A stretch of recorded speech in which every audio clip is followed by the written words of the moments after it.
Rafael Nadal sur le toit du tennis mondial. L'Espagnol a en effet réalisé le doublé Roland-Garros Wimbledon et succède ainsi à Björn Borg, dernier tennisman à avoir réussi cet exploit en 1980.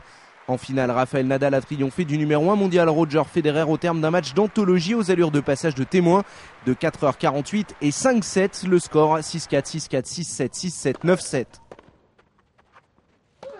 D'entrée de rencontre, Rafael Nadal prend la direction des opérations et fait le break dès le deuxième jeu de service du numéro 1 mondial.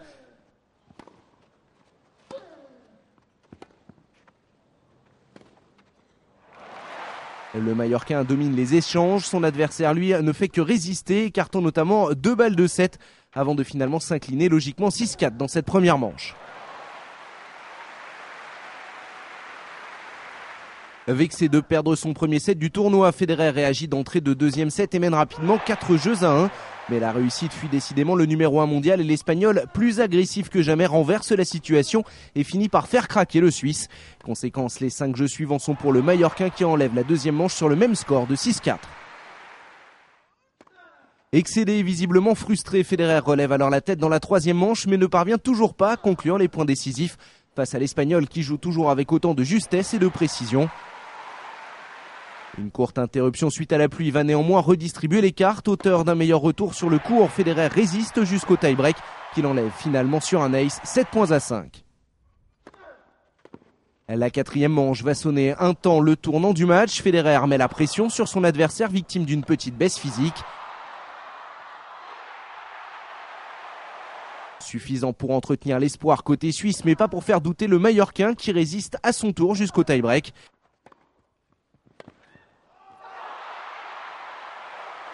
Nadal retrouve alors de sa superbe et obtient même 2 balles de match sans pour autant parvenir à conclure. Et finalement, c'est Federer qui enlève cette quatrième manche, 10 points à 8. Après 3h35 de jeu, les meilleurs ennemis du circuit ATP se lancent donc dans une cinquième manche où malgré une courte deuxième interruption due à la pluie, les deux joueurs vont se rendre coup pour coup sans toutefois parvenir à se départager.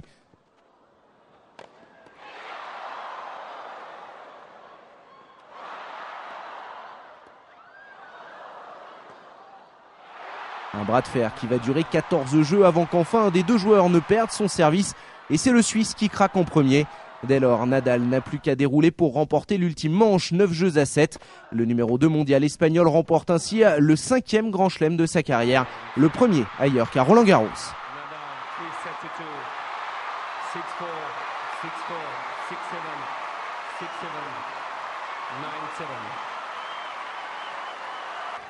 Can you describe what you felt when you just fell to the floor when you knew that you were the Wimbledon champion? Qu'avez-vous ressenti lorsque vous êtes tombé sur le sol après le dernier point?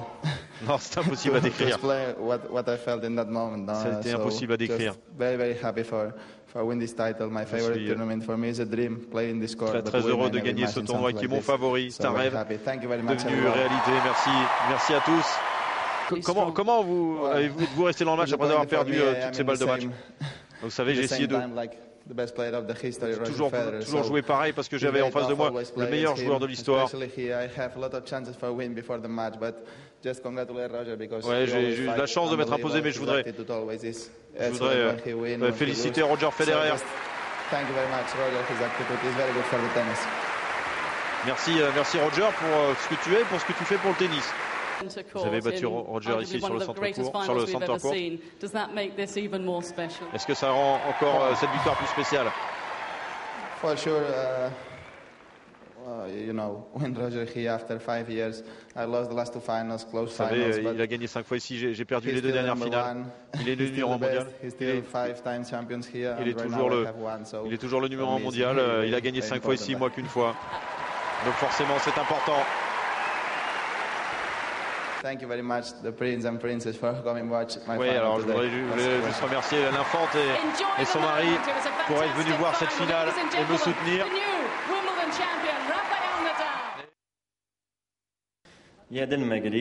Ça a vraiment été un match de folie, ça a été très difficile.